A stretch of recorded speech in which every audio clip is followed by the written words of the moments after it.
Hey, what's up, my friends? It's Steve from Straight Fire Picks. We got best bets for NBA here for you today on Friday, February 2nd, 2024. We got NBA player props, spreads, predictions here for you today. We got 5 picks that I think are great value bets for this Friday NBA slate. As always, we'd just like to thank you guys all for your continued support here on the channel. If you're new to the channel here today, please be sure to hit that like and subscribe button. Always appreciate that. We are on the road to 8,000 subscribers. Appreciate all of your guys' support as always. Make sure you guys check us out on social media, Instagram, TikTok, Twitter, at Straight Fire Picks for more picks, content, recaps, ladder challenges, and things like that. A great way to keep up with us there. Be sure to also check out our community Discord page as well. It's absolutely free. We'll have a link down below in the comment section and description for that. You get access to the chat, more ideas for picks, and also just a great way to connect with our community, so be sure to check that out. Also, drop your favorite pick down below for today's action in the comment section. If you like a pick included in our comment capper section, just be sure to put a star or an asterisk next to your pick, and we'll include your pick in the video if it hits. Okay, guys, now it's time for a shout out to our Straight Fire MVPs. So, I don't have our graphics up here today to show all the names, but I appreciate all of you guys that have signed up. Shout out to our newest Straight Fire MVPs, 6 Days of Chaos, Robert Angler, and Jumbo Lumpkins. Appreciate you guys for signing up. If you're interested in becoming a Straight Fire MVP today, there's a join button down below. We'll also have a link in the comment section and description for that. Basically with that, you get access to our picks early. So basically whenever I'm done with the research and notes in the morning, I post them up in the community tab for our Straight Fire MVPs. The cost is just $3.99 per month, so the cost of about a coffee. Like I said, you get access to those notes, the early picks, and also basically anything that we drop early. Sometimes I also have some custom parlays I put out in there as well. And you also get a badge next to your name, custom emojis, shoutouts in the video, and roll clear in the Discord. And a great way to support the channel and what we do here at the channel. All right, guys, let's get after today with a recap. So yesterday was actually our first losing day in a little bit of time. We ended up going 1-2, minus 1.21 units. So it was not our best day in the NBA. We missed one of our plays, though, on the hook.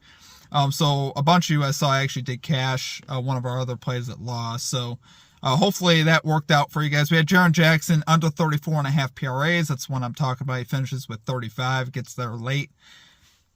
I mean, it is what it is. Hopefully you guys got it, 35.5. If you didn't, we move on to the next, and it's just one of those unfortunate beats. But I probably won't be taking too many more of his unders, though.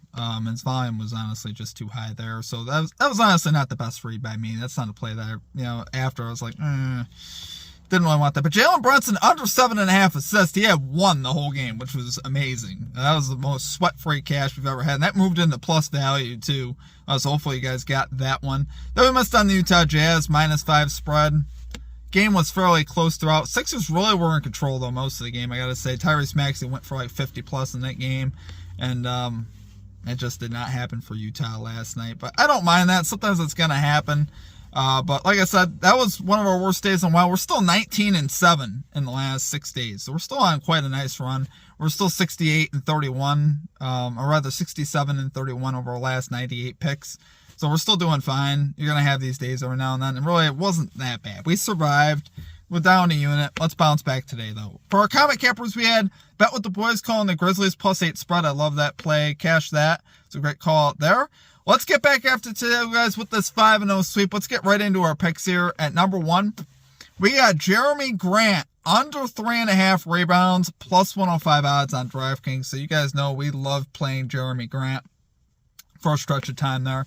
We missed a couple on him. We're back on him here on the road in a tough spot, I think, for him. He's under an 8 of his last 10 games here on the road. The Nuggets allow the 3rd fewest rebounds to small forwards. So here, guys, I got Grant going under on the road. There's a lot of reasons why I honestly love this. There's definitely blowout potential here. The spread is set to 12.5 in favor of the Nuggets. So you can definitely see the Nuggets blow the Blazers out. And if that happens, obviously, there's not going to be many rebounds for the Blazers to get as a team. And here, Grant is not one of their high rebounders. I've watched the games where he's gone over recently. He's got some solid trends to the over. Most of those games coming at home, and that really has been his thing. But even in those games, a lot of those were on the offensive glass, tip-ins, kind of fluky stuff where I'm kind of like, he probably should have gone under in a few more of those. So I love the odds of him going under, especially for plus value in this spot. He's averaging just 5.4 rebound chances per game over his last 8 games on the road, which is pretty low. He'd have to convert, like I said, 4 of those 5.4 chances, which is pretty high. And I don't see him doing that. Grant, for the most part, is not a rebounder unless he tips the ball to himself, which, I mean, will happen, but that's fluky stuff. I'm not, if that happens, that happens. But overall, I love Grant going under today. So, love it there for number one pick. We got Jeremy Grant under 3.5 rebounds here for the Portland Trail Blazers, plus 105 odds on DraftKings. Okay, and at number two, we got the Indiana Pacers money line here versus, my goodness, why am I drawing a blank? Versus the Sacramento Kings, plus 124 odds on FanDuel. So, guys, we got the Pacers 16-9 at home, 14-9-2 against the spread at home. Pacers 5-1 over the last 6 home games with wins over the Grizzlies, Celtics, Suns, 76ers, and Wizards. So, a lot of good teams in there, particularly the Celtics, Suns, 76ers. Obviously, they beat all those teams at home. I think here against the Kings, I think they'll be able to bounce back after the loss they had last night to the Knicks. They honestly led a lot of that game. I was surprised the Pacers didn't end up winning that. I think they come back home, and I think they get this win. Haliburton only played about 20 minutes last night, so he should be good to go. I don't see players sitting for the Pacers, despite the back-to-back. Like I said, Haliburton only 20 minutes. He's really their most important piece, and he should be good to go here tonight. Pacers already won the first matchup this year with the Kings out in Sacramento, 126-121. So obviously I like seeing that. Hallie, like I said, is back for the Pacers as well, which definitely helps. And he played just 20 minutes last night, so we should see some more of him. And more of this is just about the Pacers at home, especially for plus value. In a lot of spots, I think you want to take that. Recently, you'd be really happy if you were taking that against the 76ers, Sun, and Celtics. They were all plus money. And their only loss in that stretch we talked about at home was by 5 to the Nuggets. They were in that game a lot too, and they didn't have Haliburton for that one. So I think the Pacers have a great shot to get it done here at home. So love it there for our number 2 pick. You got the Indiana Pacers money line here versus the Sacramento Kings, plus 124 odds on FanDuel. Okay, and at number 3, we got Jaden Ivey, over 12.5 points here for the Detroit Pistons, minus 103 odds on Caesars. So guys, we got Ivey, 8 of his last 10 to the over, 7 of his last 10 at home to the over, 2 for 2 his last 2 games versus the Los Angeles Clippers with logs at 15 and 18, so we like seeing that, clearing it with some room to spare. Clippers 17th most points allowed to shooting guards, so about a middle-of-the-road matchup here for Ivey. He has a prop.cash projection of 15.9 points, so props.cash has him going over by a nice bit as well, which I like that. Cunningham is usually probably the worry here as far as for Ivey's shot volume and attempts and scoring, but he's actually gone over 9 of his last 14 games with Cunningham on the floor, so I do like seeing that. Obviously, without Cunningham, it's pretty much an auto. Cunningham technically listed on the injury report, but likely to play. We're expecting Cunningham to play. But if he doesn't, that would be a huge blessing for us and pretty much gives us basically a guarantee to cash. But even with Cunningham, like I said, I like his recent trends with that, with or without Cunningham. Blowout potential here is the only thing I'm a little worried about. But I can get over a little bit with the Pistons being at home. At least they're not on the road. I think they might be able to keep it competitive. Really, Detroit's been playing a lot better lately. Since that huge losing streak that they had, they've been a lot closer lately. They've been a lot more competitive.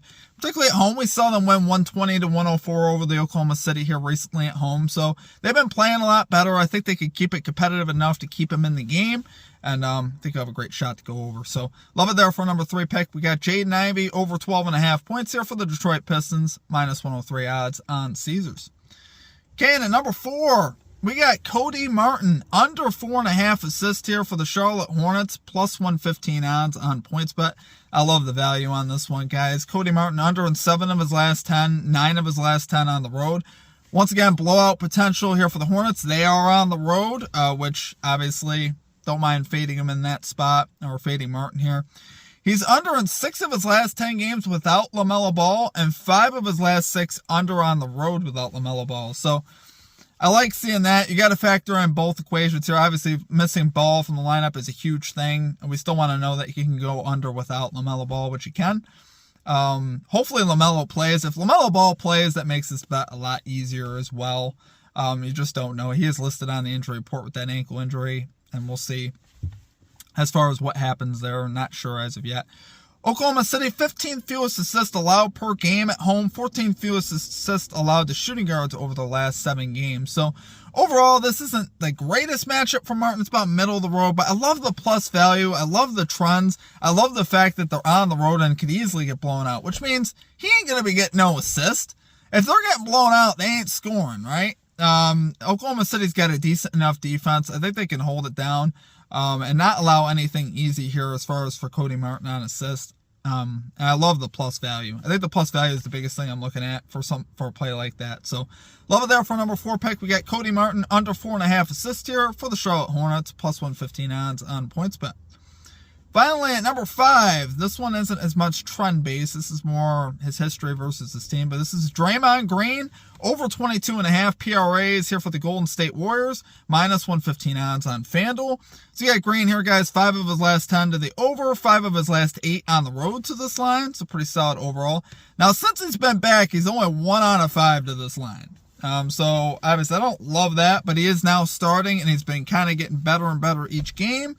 We're seeing better things. His first 2 games back, you got to give him time to kind of shake the rust up, and I think he's done that now. We saw him post a PRA log game recently of 33 a couple games ago. I think he's finally starting to get it going. And here it's a really good matchup for him. Like I said, I'll touch on this real quick. Since he's been back, 1 of 5 to this line. His logs were 18, 20, 20, 33, and 21. So he is close every time. A couple games ago, like I said, he broke out for 33. And here versus the Grizzlies, I think the matchup sends him over. Over the last 7 games, the Grizzlies are allowing the 7th most points and the 2nd most rebounds to centers over the last 7 games. We got Draymond Green starting at center with the Warriors going small, which obviously I like as far as for his props and his plays. And obviously this team, I think, adds a little bit of extra motivation for him. There's some blood here, obviously, between the Grizzlies and him and the Warriors in particular. But, Green in last year's playoffs is right at the center of that. So I definitely think there's a little extra motivation to go out and get it versus this Grizzlies team. And I think he will. I love his history. 4 of his last 5 versus the Grizzlies with logs at 29, 28, 28, 23, and 18. So like I said, I think he gets it done here for us today. So love it there for number 5 pick. We got Draymond Green, over 22.5 PRAs here for the Golden State Warriors, minus 115 odds on FanDuel. All right, guys, that's going to do it for our picks. If you enjoyed the content, please be sure to hit that like and subscribe button. Always appreciate that. We are on the road to 8,000 subscribers. As always, I appreciate all of your guys' support. You guys absolutely rock. Let's keep rolling in the NBA. I know we had a down day yesterday, but yesterday was so weird. I mean, there was just one of our plays got voided, and I don't know, guys. I really thought Jackson was going to go under for us when he got into foul trouble in the 3rd quarter. We had talked about the foul trouble potential, and he got into foul trouble. He didn't play like half the 3rd quarter. Then he ends up playing the whole 4th quarter because they start him at the beginning of the 4th quarter. So the way they kind of conjugated his minutes, I don't know if I used the right word, but the way they set up his minutes, didn't end up working out great for us. He played the whole 4th quarter. Like I said, I thought he was going under for sure. Until like the last 4 minutes of the game, I was like, crap. You got a couple layups. I was like, come on. But it is what it is. I honestly thought he was still under.